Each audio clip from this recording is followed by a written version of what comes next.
Hello everyone, अगर आपको मेरा ये वीडियो पसंद आया तो इस वीडियो को लाइक कीजिएगा, इसको ज्यादा से ज्यादा शेयर कीजिएगा और मेरे चैनल को सब्सक्राइब कीजिएगा। हेलो एवरीवन, आज जो मैं अपना वीडियो स्टार्ट करने जा रही हूँ वो सेक्शन 30 जो इंडियन पार्टनरशिप एक्ट है उसके पर ये पर्टिकुलर वीडियो बना रही हूँ। और इस पर्टिकुलर वीडियो के अंदर मैं सेक्शन 30 को कवर करूंगी, जिसके अंदर जो इसका सबसे पहले जो मैं इसका टाइटल है वो बताऊंगी और जो इसका अंदर का जो पॉइंट्स है वो भी इसमें इंपॉर्टेंट है और इसका टाइटल भी इंपॉर्टेंट है। सेक्शन 30 जो है वो ज़्यादातर इससे रिलेटेड क्वेश्चंस पूछ सकते हैं यूजीसी नेट एग्जाम में, तो इस सेक्शन 30 जो है वो एक इंपॉर्टेंट सेक्शंस में से आता है और इसके अंदर टोटल जो है वो 9 पॉइंट्स है और इसको पर्टिकुलर इस वीडियो के अंदर मैं आप डिस्कस करूंगी। तो लेट्स स्टार्ट द वीडियो। सबसे पहले सेक्शन 30 जो है वो बात करता है कि माइनर्स जो है उनको एडमिट किया जाना चाहिए जो भी बेनिफिट्स है पार्टनरशिप का उनके लिए, मतलब कि उनको माइनर्स को बेनिफिट दिया जाना चाहिए जो भी पार्टनरशिप है उनका। जो अप्राप्त व्यय है उनको क्या किया जाना चाहिए, भागीदारी के जो भी फायदे हैं उनमें उनको सम्मिलित करना है। ये सेक्शन 30 बात करता है और इसके अंदर सबसे पहला जो इसका पॉइंट है, फर्स्ट पॉइंट जो ये बात करता है कि अगर कोई पर्सन है और वो माइनर है, जो भी लॉ है जिसका भी वो सब्जेक्ट है उसके हिसाब से, तो वो पार्टनर नहीं होगा फॉर्म में, लेकिन कंसेंट से सारे पार्टनर्स के फॉर द टाइम बीइंग उसको बेनिफिट दिया जा सकता है पार्टनरशिप का, उसको एडमिट किया जा सकता है बेनिफिट्स में पार्टनरशिप के।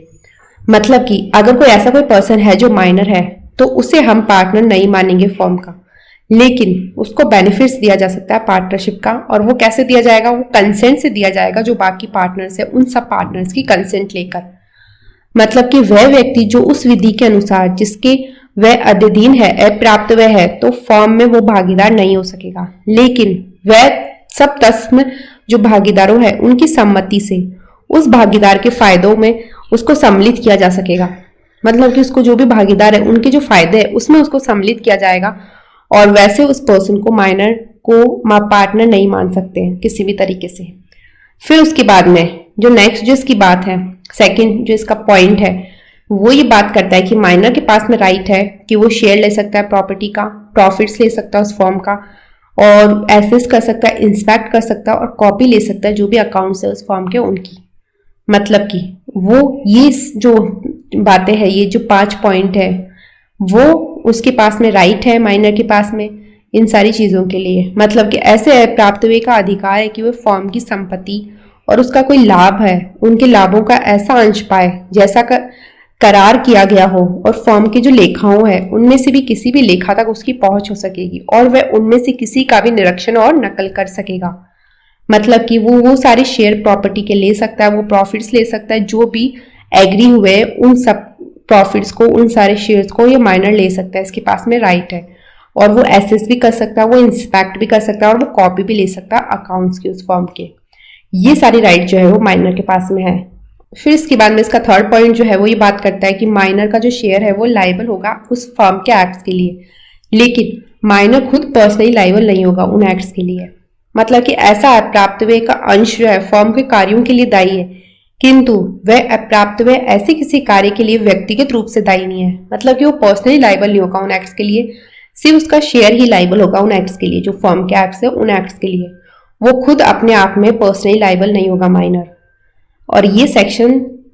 30 के जो सब सेक्शन 3 है उसके अंदर ये बात की गई है। फिर उसके बाद में सेक्शन 30 के सब सेक्शन 4 जो है, इसका जो फोर्थ पॉइंट है, उसके अंदर ये बात की गई है कि माइनर जो है वो पार्टनर्स को शू नहीं कर सकता। और वो किस लिए नहीं कर सकता, अकाउंट्स के लिए नहीं कर सकता, पेमेंट के लिए जो भी उसका शेयर है उस प्रॉपर्टी का उसके लिए, जो प्रॉफिट्स है फर्म के उनके लिए, इन तीनों चीजों के लिए माइनर जो है वो पार्टनर्स को शू नहीं कर सकता। मतलब कि ऐसा प्राप्त हुए फर्म की संपत्ति या लाभों में क्या अपने अंश के लेखे के लिए या संदाय के लिए भागीदारों पर वाद नहीं ला सकता। वो इन तीनों चीजों के लिए भागीदार जो है उन पर वाद नहीं ला सकता माइनर। फिर उसके बाद में इसके अंदर जो इसका सबसेक्शन 4 है, इसके अंदर ये और बात की गई है कि माइनर जो है वो पार्टनर्स को शू कर सकता है। मतलब इन तीनों चीजों के लिए वो शू कर सकता है पार्टनर्स को, और वो कब करेगा, जब वो अपनी कनेक्शन सीवियर कर रहा है उस फर्म के साथ में, तब वो अकाउंट्स के लिए भी ला सकता है, मतलब वाद शू कर सकता है पार्टनर्स को, पेमेंट के लिए भी जो भी इसका शेयर है प्रॉपर्टी का, और प्रॉफिट्स के लिए भी उस फर्म के वो शू कर सकता है पार्टनर्स को, उनके ऊपर वाद ला सकता है। अगर वो फर्म से अपना संबंध विच्छेद करता हो तब उस कंडीशन में वो इन तीनों चीजों पर जो पार्टनर्स हैं उनको वो शू कर सकता है। फिर उसके बाद में ये बात की गई है इसके अंदर कि जो अमाउंट है शेयर का उस माइनर का वो डिटरमाइन होगा, और वो डिटरमाइन होगा वैल्यूएशन से, जो मेड किया जाएगा इन अकॉर्डेंस विथ रूल जो सेक्शन 48 के अंदर दे रखे हैं। मतलब कि जो सेक्शन 48 के अंदर जो रूल्स दे रखे हैं उन रूल्स के हिसाब से जो भी शेयर है उस माइनर का उससे डिटरमाइन किया जाएगा, और वो डिटरमाइन किया जाएगा वैल्यूएशन से, और वो वैल्यूएशन होगा जो रूल्स जो सेक्शन 48 के अंदर दे रखे हैं उनके हिसाब से, जो हम बाद में डिस्कस करेंगे सेक्शन 48 जो है उसको, और उसका जो शेयर है माइनर का वो इस हिसाब से डिटरमाइन होगा। मतलब कि जो भी उसका ये जो माइनर है उसका अगर कोई अंश की कोई रकम है उसका अवधारण जो है वो ऐसे मूल्यांकन द्वारा किया जाएगा जो यावत संभव धारा 48 में अंतर्विष्ट नियमों के अनुसार किया गया हो, उस तरीके से किया जाएगा वैल्यूएशन। फिर उसके बाद में इसके अंदर जो बात की गई है वो, और ये भी है इसके अंदर एक प्रोविजो जो ये बात करता है कि अगर जो पार्टनर्स हैं वो सारे पार्टनर्स अगर एक दूसरे के साथ में एक्ट कर रहे टुगेदर, या फिर कोई भी पार्टनर का इंटाइटल है फर्म को डिसॉल्व करने के लिए, तो उस केस में वो क्या करेंगे, वो नोटिस देंगे दूसरे पार्टनर को, और वो फिर इलेक्ट कर सकते हैं उस सूट में डिसॉल्व करने के लिए उस फर्म को। मतलब कि सारे पार्टनर जो एक्ट कर रहे हैं एक दूसरे के साथ में, या कोई भी पार्टनर जो है वो जो इंटाइटल है फर्म को डिसॉल्व करने के लिए, तो वो नोटिस देंगे दूसरे पार्टनर्स को, और वो फिर इलेक्ट करेंगे उस सूट में फर्म को डिसॉल्व करने के लिए, और कोर्ट जो है वो फिर प्रोसीड करेगा उस सूट के साथ में। कैसे प्रोसीड करेगा, एक तो डिसोल्यूशन का सूट के तौर पर करेगा, और दूसरा क्या करेगा, फिर सेटल करेगा वो अकाउंट जो भी उन पार्टनर्स के बीच में है उनको। मतलब कोर्ट जो है वो प्रोसीड उस सूट के साथ करेगा, तो एक तो डिसोल्यूशन के लिए, और फॉर सेटल करना अकाउंट जो भी पार्टनर्स है उनके बीच में, वो इस तरीके से उस सूट के साथ में प्रोसीड करेगा कोर्ट। फिर इसके अंदर ये बात की गई है कि अगर कोई वाद है, ऐसे वाद में फर्म के विघटन का निर्वाचन जो है सब भागीदार एक साथ कार्य करते हुए या फर्म का विघटन करने का हकदार कोई भी भागीदार दूसरे भागीदारों को सूचना देकर कर सकेगा, और न्यायालय उस वाद में ऐसे कार्रवाई करेगा मानो वह वाद विघटन के लिए और भागीदारों के बीच लेखा परिनिर्धारण के लिए हो। मतलब कि इन दोनों केसेस में वो कोर्ट जो है वो क्या करेगा, वो सूट के साथ प्रोसीड करेगा, और वो डिसोल्यूशन के लिए भी करेगा, और वो देखेगा कि कितने अकाउंट सेटल होने चाहिए पार्टनर्स के बीच में। मतलब कि अगर वो पार्टनर्स क्या कर रहे हैं, वो एक्ट कर रहे एक दूसरे के साथ में, या फिर कोई भी पार्टनर जो इंटाइटल है उस फॉर्म को डिसॉल्व करने के लिए, वो क्या कर रहे हैं, वो इंटाइटल है उस फॉर्म को डिसॉल्व करने के लिए कि अब फॉर्म का डिसोल्यूशन होना चाहिए, तो वो सारे पार्टनर्स क्या करेंगे, नोटिस दे देंगे दूसरे पार्टनर्स को, और फिर वो इलेक्ट करेंगे उस सूट में कि फर्म का डिसोल्यूशन हो, और कोर्ट भी इस केस में यहाँ पर प्रोसीड करेगा उस सूट के साथ में, और वो कोर्ट देखेगा, मतलब एक तो वो डिसोल्यूशन का सूट देखेगा और दूसरा अकाउंट्स का देखेगा। जो उस माइनर का शेयर है वो भी यहाँ पर डिटरमाइन किया जाएगा, जो भी शेयर उन पार्टनर्स का उनके साथ में। मतलब कि जो यहाँ पर जो भी अप्राप्त व्यय है उसका जो अंश की रकम है उनको भी भागीदारों के अंशों के साथ साथ अवधारित किया जाएगा। मतलब उसको भी यहाँ पर साथ में ही उस चीज को भी डिटरमाइन किया जाएगा, जो पार्टनर्स का जो शेयर है उसके साथ में ही माइनर का शेयर भी,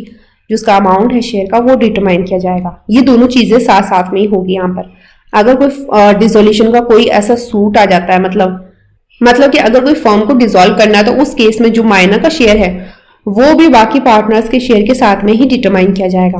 इसका जो सेक्शन 30 का सबसेक्शन 5 है वो ये बात करता है कि पर्सन पब्लिक नोटिस देंगे, और वो किसी भी टाइम पर दे सकते हैं 6 महीने के अंदर अंदर, जो जब वो मेजर हो जाते हैं, अपनी अटेन कर लेते हैं मेजॉरिटी तब, या फिर जब उनको नॉलेज होती है कि उनको बेनिफिट मिल गया है जो पार्टनरशिप है उसका, तो उस केस में वो पर्सन जो है वो पब्लिक नोटिस देगा। मतलब कि या तो वो 6 महीने के अंदर अंदर दे देगा जब वो मेजर हो गया उसके, या फिर जब उसको नॉलेज हो गई कि उसको बेनिफिट्स मिल रहा है उस पार्टनरशिप का, जो भी डेट जो है वो लेटर है, जो बाद की डेट होगी इन दोनों में से, उस डेट पर वो पब्लिक नोटिस देगा, और उसमें वो ये बताएगा कि वो इलेक्टेड है टू बिकम, मतलब या तो वो बनना चाहता है, या फिर वो इलेक्टेड है not to become a partner in the firm, या फिर वो फर्म का पार्टनर नहीं बनना चाहता। और वो नोटिस जो है वो उसकी पोजीशन डिटरमाइन करेगा उस फर्म के बारे में, मतलब उस फर्म से रिगार्डिंग उसकी पोजीशन को डिटरमाइन करेगा ये पब्लिक नोटिस। और अगर वो फेल हो जाता है ये नोटिस देने के लिए, तो वो पार्टनर बन जाएगा उस फर्म का जब वो 6 महीने खत्म हो जाएंगे, तो उस समय एक्सपायरी पर उस सेट 6 मंथ के वो पर्सन जो है वो पार्टनर बन जाएगा उस फर्म का। मतलब कि उसकी जो है प्राप्त हुए हो जाने की तारीख और उससे ये ज्ञान की वह भागीदारी के फायदों में सम्मिलित कर लिया गया है। अभी प्राप्त हो जाने की तारीख से मतलब कि जो भी पश्चात की तारीख हो उसके 6 मास के अंदर किसी भी समय ऐसा व्यक्ति ये लोग सूचना दे सकेगा कि उसने फर्म में भागीदार होने का निर्वाचन या ना होने का निर्वाचन कर लिया है और ऐसी सूचना उसकी फर्म विषयक स्थिति का अवधारण करेगी। और परंतु यदि वह ऐसी सूचना देने में असफल रहता है तो उस वक्त 6 मास के अवसान होते ही फर्म में भागीदार हो जाएगा वह। मतलब कि सेक्शन जो 30 का सबसेक्शन 5 है वो पब्लिक नोटिस के बारे में बात करता है और इसके अंदर जो बात की गई है वो ये है कि अगर कोई 6 महीने के अंदर अंदर जब वो मेजर हो जाता है या फिर जब उसको नॉलेज हो जाती है कि उसको बेनिफिट्स मिल रहे हैं उस पार्टनरशिप के, उनमें से जो भी डेट लेटर की है, तब वो कहता है कि या तो वो बनना चाहता है या फिर वो नहीं बनना चाहता पार्टनर उस फर्म का,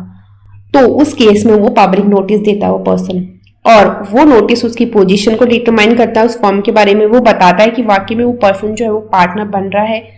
या फिर वो नहीं बन रहा। और अगर वो नोटिस देता ही नहीं है, फेल हो जाता है नोटिस देने के लिए, तो उस केस में उस पर्सन को पार्टनर माना जाएगा। जब वो 6 महीने खत्म हो जाएंगे तो उस समय उस फर्म का उसको पार्टनर मान लिया जाएगा। ये सबसेक्शन 5 में दे रखा है। फिर उसके बाद में सबसेक्शन 6 जो है वो ये बात करता है कि अगर वो पर्सन जो है उसको एडमिट कर लिया माइनर के तौर पर जो भी बेनिफिट्स है पार्टनरशिप के उस फर्म में, तो बर्डन ये प्रूफ करने का, ये फैक्ट का कि वो पर्सन को नॉलेज ही नहीं थी उस पर्सन को उस एडमिशन के बारे में पर्टिकुलर डेट तक, जब वो 6 महीने खत्म हो गए उसकी मेजोरिटी के, तब तक उस पर्सन को नॉलेज ही नहीं थी उस एडमिशन के बारे में। तो फिर इसका जो बर्डन ऑफ प्रूफ है वो उस पर्सन के ऊपर आएगा जो ये फैक्ट बोल रहा है, जो ये बात बता रहा है कि उसको नॉलेज ही नहीं थी उस एडमिशन की पर्टिकुलर डेट तक जब वो 6 महीने खत्म हो गए उसकी मेजोरिटी के। तो उसमें केस में बर्डन ऑफ प्रूफ उस पर्सन पर होगा जो ये बात बता रहा है। मतलब कि अगर उस पर्सन को बेनिफिट मिल गया जैसे पार्टनर्स का, मतलब कि उस पर्सन को वो माइनर है उसको पार्टनरशिप का बेनिफिट उस फर्म में मिल गया, तो उस केस में वो ये बर्डन प्रूफ करने का कि वो फैक्ट की जो पर्सन है उसको नॉलेज नहीं थी, उसको पता ही नहीं था कि वो एडमिशन के बारे में पर्टिकुलर डेट तक जब वो 6 महीने खत्म हो गया उसकी मेजोरिटी के उसके बाद में, तो उस केस में बर्डन ऑफ प्रूफ किस पर होगा? बर्डन ऑफ प्रूफ उस माइनर के ऊपर ही होगा जो अब मेजर हो गया है, कि ये फैक्ट बताना कि उसको पता ही नहीं था इस नॉलेज के बारे में कि उसको बेनिफिट मिल रहे हैं उस पार्टनरशिप के, उसको एडमिट कर लिया गया है माइनर के तौर पर, वो बेनिफिट मिल रहे हैं उसको पार्टनरशिप के। तो उस केस में मतलब कि जहां की कोई व्यक्ति एक अप्राप्त वे के तौर पर फर्म की भागीदारी के फायदों में सम्मिलित कर लिया गया है, वहां इस तथ्य को उस व्यक्ति को ऐसे सम्मिलित किए जाने का ज्ञान उसके प्राप्त वे हो जाने से 6 मास के अवसान के पश्चात किसी विशिष्ट तारीख तक नहीं था, साबित करने का भार उस तथ्य का व्याख्यान करने वाले व्यक्ति पर होगा। मतलब कि उस व्यक्ति पर ही होगा। अगर कोई पर्सन को बेनिफिट मिल गया है पार्टनरशिप का, तो ये बर्डन प्रूफ करने का कि उसको पता ही नहीं था उस एडमिशन के बारे में, वो उसी व्यक्ति के ऊपर होगा जो ये बात कह रहा है, असर्ट कर रहा है इस फैक्ट को। फिर उसके बाद में जो सबसेक्शन 7 है वो ये बात करता है कि अगर कोई पर्सन है और वो अगर पार्टनर बन जाता है तो उस केस में क्या होगा। मतलब कि वो माइनर है, अगर वो माइनर पार्टनर अब बन जाता है क्योंकि वो मेजर हो चुका है वो, तो उस केस में इसमें 2 बातें बता रखी है। ए जो है इसका वो ये बात करता है कि जो भी उसकी राइट्स है, उसकी लाइबिलिटीज है माइनर के तौर पर, वो कंटिन्यू रहेगी जो भी डेट है जिस दिन वो पार्टनर बना था उस दिन तक, मतलब up to the date on which he becomes a partner, तब तक उसकी जो भी राइट और लाइबिलिटी है माइनर के तौर पर वो कंटिन्यू रहेगी। मगर वो पर्सनली लायबल भी होगा जो थर्ड पार्टी है उसके लिए, कोई भी एक्ट्स है फर्म के उनके लिए वो पर्सनली लायबल होगा थर्ड पार्टी के टुवर्ड्स। जब से उसको बेनिफिट्स दिए गए हैं पार्टनरशिप के तब से ही वो लायबल होगा जो भी थर्ड पार्टी है उसके टुवर्ड्स। मतलब जब से उसको बेनिफिट्स मिला है पार्टनरशिप के उस माइनर को, तब से वो लायबल माना जाएगा उसको थर्ड पार्टी के टुवर्ड्स जो भी एक्ट्स है फर्म के उनके लिए, अगर वो पर्सन पार्टनर बन जाता है तो उस केस में। और उसकी जो भी राइट्स और लाइबिलिटीज है माइनर के तौर पर वो कंटिन्यू रहेगी जब तक कि वो पार्टनर रहता है, तब तक उसकी सारी राइट्स लाइबिलिटी रहेगी। इसके अंदर ये बात बताई रखी है कि जहां की ऐसा व्यक्ति भागीदार हो जाता है तो वहां पर अप्राप्त हुए के नाते उसके अधिकार और दायित्व उस तारीख तक बने रहते हैं जिस तारीख को वह भागीदार होता है, किंतु वह उन सब फर्म के कार्यों के लिए जो भागीदारी के फायदों में उसके सम्मिलित किए जाने के समय से किए गए पर व्यक्तियों के प्रति व्यक्तिगत रूप से दायी भी हो जाता है। मतलब कि वो थर्ड पार्टी के टुवर्ड्स भी वो लायबल होगा और वो पर्सनली लायबल होगा। तब से लायबल होगा जब से उसको बेनिफिट मिले हैं उस पार्टनरशिप के, तब से वो लायबल होगा अगर वो पार्टनर बन जाता है उस फर्म का तो। और बी के अंदर ये बात बताई गई है कि उसका जो शेयर है उस प्रॉपर्टी में और प्रॉफिट्स में उस फर्म के, तो वही शेयर होगा जिसका वो इंटाइटल है माइनर के तौर पर। वही शेयर उसका होगा जिसके लिए वो माइनर के तौर पर इंटाइटल है, वो शेयर उसको मिलेगा उस प्रॉपर्टी में और प्रॉफिट्स में उस फर्म के। मतलब कि फर्म की संपत्ति और लाभों में उसका अंश वह अंश होगा जिसका वह अप्राप्तव्य के तौर पर हकदार था, वही अंश होगा, मतलब वही शेयर होगा उसका जो वो इंटाइटल था माइनर के तौर पर। ये दो बातें जो है वो उसकी, अगर वो पार्टनर बन जाता है तो उस केस में ये दो बातें लागू हो जाएगी उसके ऊपर। फिर उसके बाद में इसका जो सबसेक्शन 8 है वो ये बात करता है कि अगर वो पर्सन इलेक्ट करता है कि वो पार्टनर नहीं बनना चाहता, मतलब कि वो पर्सन ये कह रहा है कि वो पार्टनर उस फर्म का नहीं बनना चाहता, तो उस केस में इसमें 3 बातें बता रखी है। सबसे पहली जो है वो है कि उसकी जो भी राइट्स और लाइबिलिटीज है वो कंटिन्यू रहेगी जो भी माइनर के तौर पर इस सेक्शन के अंदर है, जब तक कि वो उसके बारे में जो है नोटिस नहीं दे देता, पब्लिक नोटिस उसके बारे में नहीं दे देता, तब तक उसकी राइट लाइबिलिटी कंटिन्यू ही रहेगी। मतलब कि उसके जो भी, जहां की ऐसा व्यक्ति भागीदार ना होने का निर्वाचन करता है तो वहां पर उसके जो अधिकार है, जो दायित्व है, उसके द्वारा लोक सूचना दिए जाने की तारीख तक वह ही बने रहेंगे जो अप्राप्तव्य के इस धारा के अधीन है, वो सारे उसके राइट्स और लाइबिलिटीज होंगे। फिर उसके बाद में जो बी है उसके अंदर ये बात की गई है कि जो उसका शेयर है वो लायबल नहीं होगा जो भी फर्म के एक्ट्स हैं उनके लिए, जो उस नोटिस की डेट के बाद में, मतलब कि जो भी नोटिस की डेट है, जो पब्लिक नोटिस की डेट है, उसके बाद में उसका शेयर जो है वो लायबल नहीं होगा किसी भी फर्म के एक्ट्स के लिए। उसका जो अंश है वो सूचना की तारीख के पश्चात किए गए फर्म के किन्हीं भी कार्यों के लिए दायी नहीं होगा, वो लायबल नहीं होगा उसका शेयर। और फिर सी में है कि वो इंटाइटल है कि वो पार्टनर्स को शू कर सकता है अपने शेयर के लिए जो प्रॉपर्टी में है और प्रॉफिट्स में है, जो सबसेक्शन 4 है उसके हिसाब से वो क्या कर सकता है, वो पार्टनर्स को शू कर सकता है अपने शेयर के लिए जो प्रॉपर्टी का है और जो भी प्रॉफिट्स का उसके लिए। ये 3 चीजें वो कर सकता है अगर वो पार्टनर नहीं बनना चाहता उस फर्म का, तो उस केस में वो यहाँ पर ये 3 चीजें कर सकता है वो पर्सन जो माइनर है और अब वो मेजर हो चुका है। तो अगर वो पार्टनर नहीं बनना चाहता तो जो भी उसकी राइट्स लाइबिलिटीज है वो वही रहेगी जो भी माइनर के तौर पर थी और तब तक रहेगी जब तक वो अपना पब्लिक नोटिस उसके बारे में नहीं देता। और जो उसका शेयर है वो लायबल नहीं होगा और वो पार्टनर्स को शू भी कर सकता है जो उसका शेयर है प्रॉपर्टी में और प्रॉफिट्स के लिए। ये 3 चीजें वो कर सकता है। फिर उसके बाद में सबसेक्शन 9 जो है वो ये बात करता है कि जो सबसेक्शन 7 है और 8 है वो किसी भी तरीके से अफेक्ट नहीं करते जो प्रोविजन है सेक्शन 28 की उसको। मतलब कि जो सेक्शन 28 है जो होल्डिंग आउट के बारे में बात करता है उसके ऊपर सबसेक्शन 7 और सबसेक्शन 8 जो है वो दोनों लागू नहीं होती। ये दोनों सबसेक्शन जो है वो अफेक्ट नहीं करती जो प्रोविजन है सेक्शन 28 का उसको, उसके ऊपर ये दोनों इनकी बातें जो है उसके ऊपर इन दोनों की बातें लागू नहीं होती। तो इन दोनों के अंदर बेसिकली यही बात की गई है कि जो सबसेक्शन 7 है उसमें तो ये है कि वो पार्टनर बन जाता है तब उसकी क्या क्या राइट्स है, क्या लाइबिलिटीज है, कि वो शेयर कितना होगा उसका। और सबसेक्शन 8 के अंदर ये रखा है अगर वो पार्टनर नहीं बनता तो उस केस में राइट, लाइबिलिटी, उसका शेयर और वो मतलब इंटाइटल है कि वो पार्टनर्स को इश्यू कर सकता। तो इन दोनों की बातें जो है वो सेक्शन 28 के ऊपर किसी भी तरीके का कोई भी प्रभाव नहीं डालती और ना ही उसके ऊपर लागू करती है। ये सेक्शन 28 के ऊपर इन दोनों की बातें लागू नहीं होगी। मतलब कि उपधाराओं 7 और 8 की गई भी बात धारा 28 के उपबंधों पर प्रभाव नहीं डालेगी, किसी भी तरीके से कोई इफेक्ट नहीं डालेगी वो। तो इस पर्टिकुलर सेक्शन के अंदर ये बातें बता रखी है और जो नेक्स्ट सेक्शन है वो मैं अपने नेक्स्ट वीडियो में कवर करूंगी। अगर आपको मेरे इस वीडियो से कुछ भी अच्छा सीखने को मिला तो मेरे इस वीडियो को लाइक कीजिएगा, इसे ज्यादा शेयर कीजिएगा और मेरे चैनल को सब्सक्राइब कीजिएगा। Thank you and stay tuned.